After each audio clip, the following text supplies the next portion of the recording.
بسم الله والصلاة والسلام على رسول الله رب اشرح لي صدري ويسر لي أمري واحلل عقدة من لساني يفقه قولي. السلام عليكم ورحمة الله وبركاته. Viewers and listeners, I welcome you to our class, Lean Online class, which will be discussing on Huruf al-Arabiyyah, that is the Arabic letters and their origin. This particular program is the first program, and we are going to title the program as Huruf 001. First of all, why do we need to study Huruf, Arabic letters? We should know that the Quran was revealed in Arabic language. And the Quran is not only revealed to the Arabs. Rather, the Quran is a book to all human and jinns. So it's very important for us, especially the non-Arabs, to learn the Arabic language and to master the Arabic language. So that is why it's important for us to start with the Arabic letters, to know how to construct them, to know how to pronounce them, and also to know how to identify them, so that it will be easy for us to recite the Quran. So this is one of the aims of studying the Arabic letters. And we have chosen Al-Qa'idah Al-Nuraniyya. Is a book that is unique in its nature because of its simplicity, and also so many examples of that is written in the book. Almost all the examples are words from the Quran. So that is why we choose Al-Qa'idah Al-Nuraniyya. Secondly, we should know the meaning of Quran. Al-Quran, what do you mean by Al-Quran? Yes, we know it's a book, but it has its meaning, both literal and technical meaning. The literal meaning of Quran is from قَرَأَ يَقْرَأُ قُرْآنًا, that is recitation, while technically is a speech of Allah or statement of Allah, which is miraculous in nature, that was revealed to the Prophet through Angel Jibreel. And the Quran, the recitation of the Quran, it is made as an act of ibadah. And the book was written inside scriptures and papers, which is reported from a large group of people. And it has been, Allah subhanahu wa ta'ala challenged the Arabs to bring a book similar to the Quran.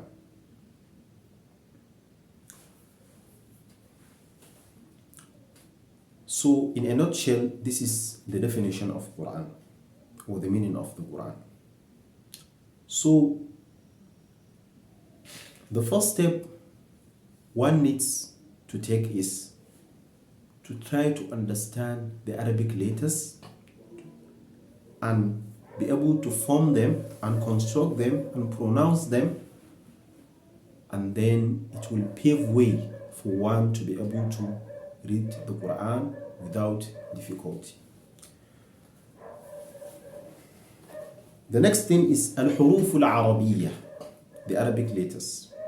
The Arabic letters are of two kinds. We have Al-Huruf Al-Hijaiyah, Al-Mantuqah, which are 29 in number. The The Huruf al-Hijaiya, the Arabic letters of Hijaiya, al-Mantuqa, which the Arabs used to speak with. They used to have their conversation with the Huruf al-Arabiya, al-Hijaiya, I mean, they are 29 in number. And Al-Imam Nasr ibn Asim al-Laythi was the one that categorized the letters. He's the one that classified them and arranged them as they are. Aba, ta, tha, ja, up to ya. And secondly, we have Al-Huruf al-Abjadiyya. Al-Huruf al-Abjadiyya, al-Maktuba, which are 28 in number. This Abjadiyya, the Arabs use them in writing, in counting. So our focus will be on Al-Huruf al-Hijaiya al-Mantuqa, the 29 Arabic letters. So without waste of your time, I am recommending that each and every one of you should try and buy this particular book. That is the Al-Qa'idatul Nuraniyya. It's very, very important. So, الدرس الأول بسم الله الرحمن الرحيم, in the name of Allah, the most beneficent, the most merciful. It's very important for one to mention the name of Allah before you engage in any activity. It is even a hadith of the Prophet that if one refuses to mention the name of Allah before engaging on an activity, that particular activity will have no barakah. Allah will not bless the affair. So, الدرس الأول حروف الهجاء المفردة, that is the Arabic letters, the individual Arabic letters. Now, we are starting with the first one. Even though alif, it is not regarded as a letter, because the Arabs don't use to start a statement with alif, so it is not regarded as a harf. Rather, it is attached with lam alif. So instead of this is hamza. Now, so I will recite, you listen. Alif, alif, ba, ba, ta, ta, fa, fa, jim, jim, ha, ha, kha, kha, dal, dal, ذال, ذال, را, را, زا, زا, سين, سين, شين, شين, صاد, صاد, ضاد, ضاد, ضا, ضا, ظا, ظا, عين, عين, غين, غين, فا, فا. So now I will recite and you repeat after me. Alif, alif, ba, ba, ta, ta, tha, tha. Look, you will use your tongue between the upper and lower teeth. Tha, tha, jim, jim. And it's very important. We used to pronounce the words with their names, not with their sound, with their names. Ha, ha, kha, kha, dal, dal, ذال, ذال. You should not say zal. You should not misplace it with this. With this. ذال, را, را. You should not say ra. No, no. It's ra, ra. za, za, sin, sin, shin, shin, صاد, صاد. This is the name of the letter. So is very strong. It's very strong. صاد. And this one is sin. Should not say sad. No, wrong. It's صاد. Sin. صاد. And you should not there is no use of lips in pronouncing sod. No. Sod. Body. Body. This half also is very strong. Very strong. It's called حرف مستعل, and also it has a feature of إطالة, elongation. So it's very strong and very heavy. Body. Body. I think there is no language that has this particular letter except Arabic. That is why Arabic language is called لغة ضاد. لغة ضاد. And you can either pronounce it from the right or from the left. Even though from the left side is more easy than the right side. But it differs from one person to another. Now, this one also, you should elongate it, because it's part of the huruf that is itala, that is having the feature of al-itala, itala to sawt.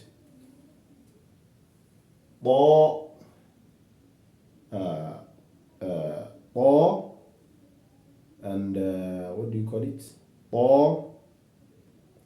Saw, I don't know, it's and vo, I think. Now, vo,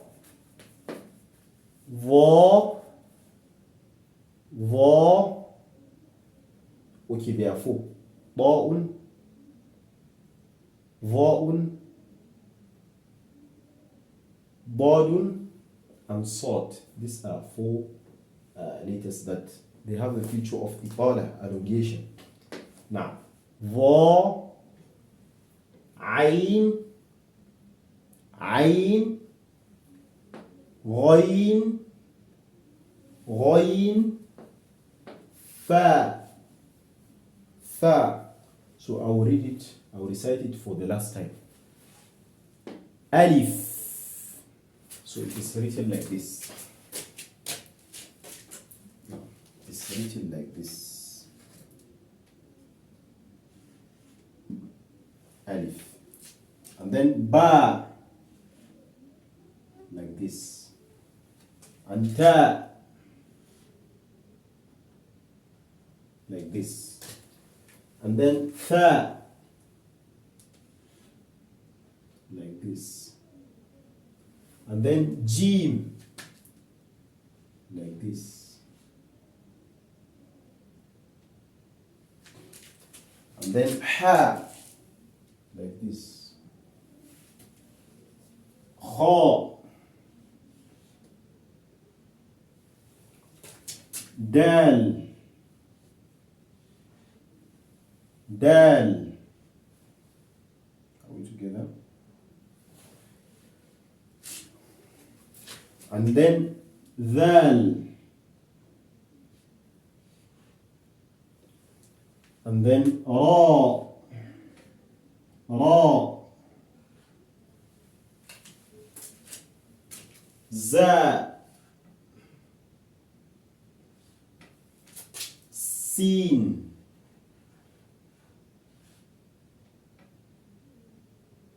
Sin. Sheen. Sheen. Sad. Sad. Body. Body. Bo. Bo. Vo. Vo. Ain. Ain. So in pronouncing ain, it should not sound like ain, like alif or hamza.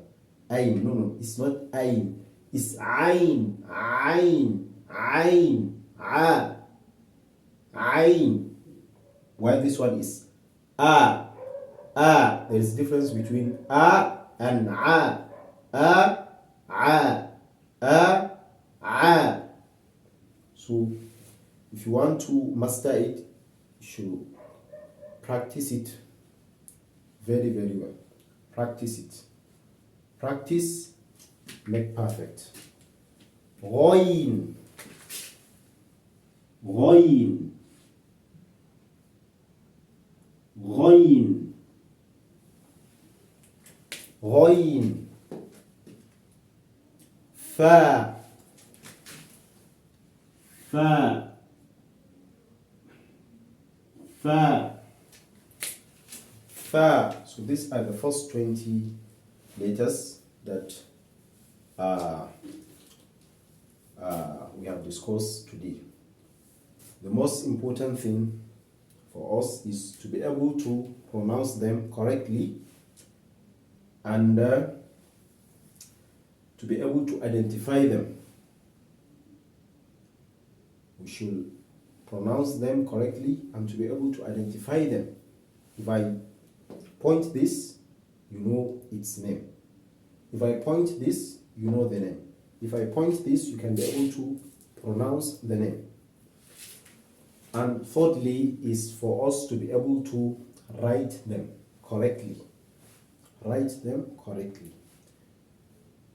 Because the book Al-Qaidatul Nuraniya, they maintain the format of Rasm al-Uthmani. That's the acceptable way of writing the Quran. So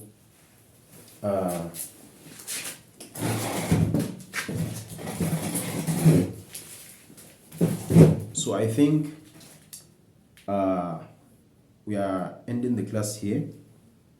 In a summary, we have made mention that Al-Huruf al-Hijaiya are 29 in number. But today we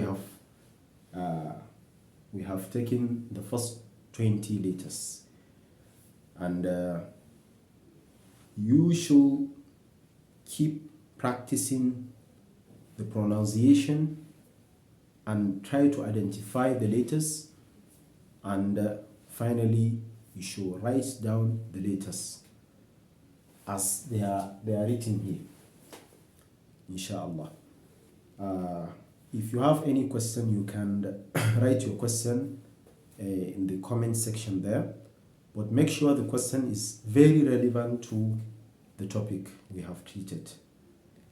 Alhamdulillah, inshallah we are stopping here till next class, inshallah.